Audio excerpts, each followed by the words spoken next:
So hi guys, and welcome back to my YouTube channel. My name is Terry, and yeah, let me start off by saying thank you very much guys for the amazing support that you guys are showing me so far. We are at 380. Yeah guys, so I'm praying before the end of the week we'll at least be at 400, but yeah, that's enough about that. So today, let me just give you a brief intro of what I'm going to be talking about. Yes, so today's topic, I'm going to be pointing out a few things I wish I knew before I traveled to work as a house help. This topic came about in my head while I was watching Tuko News. There's a topic about help made me go for more than 10 days without food. Yes, you can look it up on YouTube. It's a YouTube channel. I think they have a station or something, but I just watched it on YouTube. So let me give you a brief intro again of what the video was all about. So in the video, there were house helps who were being taken to a quarantine center by their employer because they can no longer provide for them during this pandemic. And the ladies were pleading for help and asking if people can help them to get out of that situation, because some Kenyans were going crazy, some were committing suicide. Yes guys, it's so sad.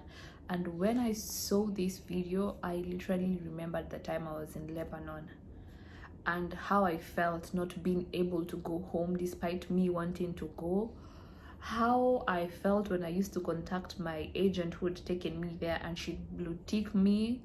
How I felt knowing that my grandmother and my mama were not sleeping because of the situation that I was in. And to be honest with you, I kind of felt their pain, even if did feel their pain.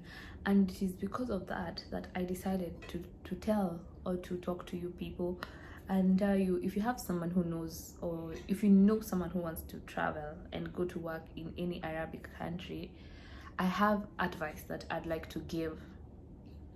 I'm not a professional or anything, but it's just something that I came to know later on, and I wish I had someone who had told me the same, because maybe things would have been a little more different, or maybe I wouldn't have ended up in someone's house. And that's why I've decided to record a very short video, or if it goes long, well and good, but it's a video explaining to you what to expect or how to go about it. Yeah, and so let's get into my video guys. So before I get into the video guys, let me just tell you a few things that I feel should be told or should be out there. You see, when a person travels to come outside the country to work, a lot of people take it as a threat, or they see it like, hey, she's going. But in real sense, it's not a threat guys. It's just that someone is trying to make a better living for themselves, and most of the people who even travel, they have kids and they're trying to come out here to maybe save up and come back home and build or invest in different ways. And this point, I simply want to say, when you see someone traveling, just try and find out how did they go about it, but don't try and see it as a way like the person is, how can I say it, yeah, like they're, I hope that explains it. So guys, when I watched the Tuko video, I noticed a lot of Kenyans were going at like, hey, you people still travel even after you've watched this video. But what came to mind was, yeah, people have to travel because the country we're living in right now, you cannot say you'll stay back there and not like think of growth as a person, or not take an opportunity when it presents itself. And it's due to that reason that I sat down on my own and I was like, would you travel back again to an Arabic country if given the chance? And I told myself, definitely I would, but I'd do it differently because I have different experiences with working in someone's house and working in a hotel. Now these are my differences guys. First and foremost, when you're working for a company, you can always start off small and grow into it. How do I mean, or what do I mean by this? Okay, so a company like the one I'm working for right now, there's something called learning and development. Let me just amaze you guys.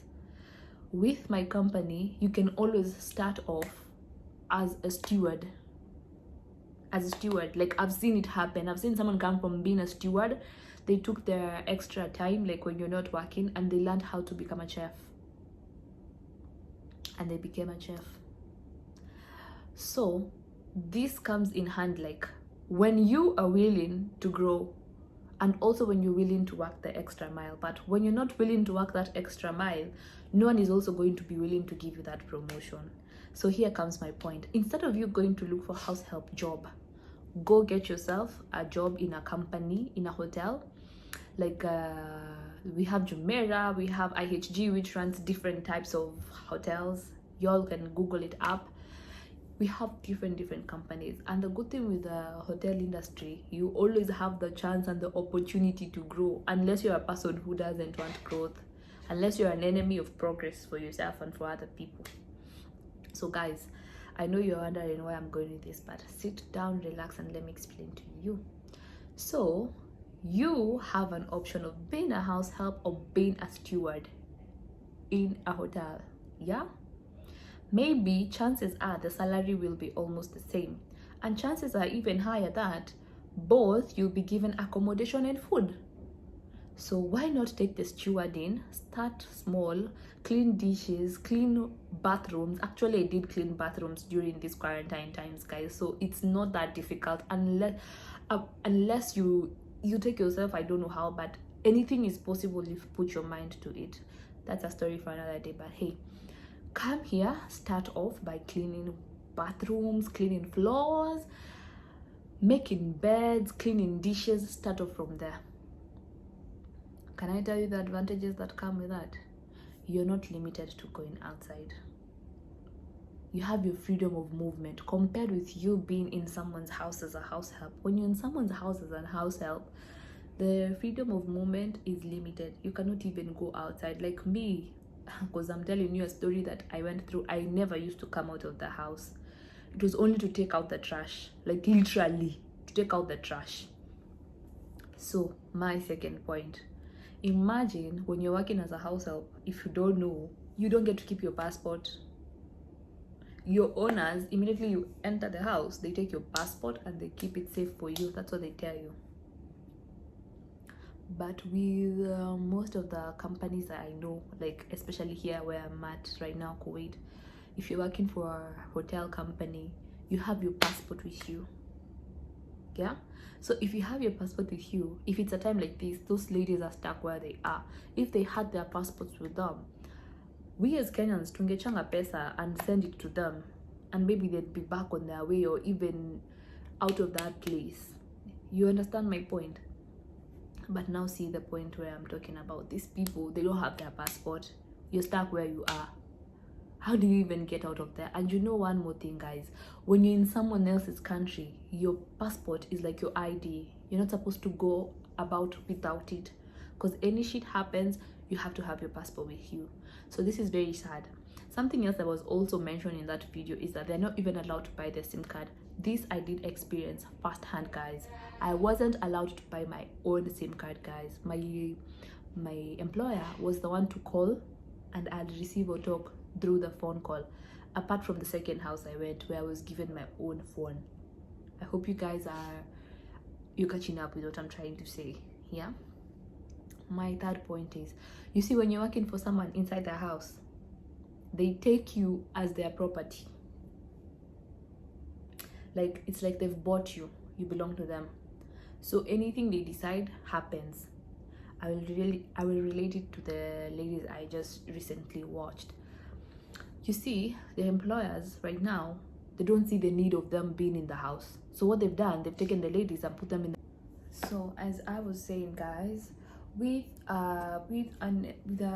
someone whom you stay inside the house, like right now they're unable to feed you, so the next motive is just to take you somewhere and leave you there. But with a company, they'll find solutions for you, because you know you're there, you have a contract with them signed, and they cannot go against the contract. Like, they take you much more of an educated person than someone who's working in someone's house. Like, you have your own say, you have your own rights, because then you signed a contract.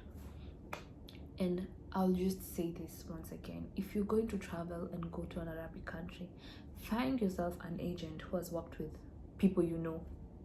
People who can tell you this agent is good, but they overcharge. This agent is good, but they'll dump you there. This agent is good, but they will not see you through when you need them. I hope I'm making sense, Aki, but all I can say right now is from experience, I would never travel if I've not done my background search on any agent that is making me travel, because I want an agent that I can tell, hey, you know what, this company is not paying the amount that we agreed on my contract, and they'll call and make moves, if you understand what I'm saying. Not like if I'll go with a house help job and then I'm stuck somewhere. Plus, let me just explain to you one thing, you guys. Our Kenyan embassy is so down there compared to other embassies like Filipinos, Bhutan embassies. Like, they're taking care of their people. So if you're a Kenyan and you're planning to travel here, have in mind that our embassies are not that good on looking up on taking care of us when we're here, you know. And it's not their fault. It comes from above them, because me, I'm not pinpointing on anyone. It's not on anyone. It comes from above. So if you're planning to travel, just travel and know you're in this journey alone. Because honestly speaking, even me where I am right now, I know if anything goes anyhowly, it's me, myself, and I. Just know how I'm going to back up. If pay my ticket and get back home. So before you travel, do a background check on your agent and make sure this agent has worked with people you know and people have good reviews on them. Because if people don't have good reviews on them, then you don't want to be using that agent. So guys, I'm going to end my video there shortly and say that I just hope that this gets to the right person. And even after the pandemic, if you'll be planning to travel, please, if you know anyone who will want to travel, don't let your friend come and work as a house help. There are many jobs which can help a person grow. You can grow to a supervisor, manager. Like, our GM was literally a steward, guys, and right now he's a GM, a whole GM from a stewarding. Yeah, you know the way I feel saying that, like, it makes me feel like if he did it, I can also do it, Yani. But you need to put the extra work. So guys, that is going to be the end of my video. I hope I made sense, and if I did not and you have any questions, please hit my I wanted to say inbox hit my comment section, guys, and leave your questions right there. Let's try and find solutions instead of pointing fingers. Yeah, because people in that comment section were just pointing fingers and all that, but me, I'm like, hey, you guys, let's try and find ways that people can come out of the country and still earn a good living and still grow career wise. Yeah, thank you so much for watching. Hope you enjoyed this video, and please, if you're new to this channel, we are on our road to 400, so please hit that subscribe button, guys, and I'm out, guys. Bye bye.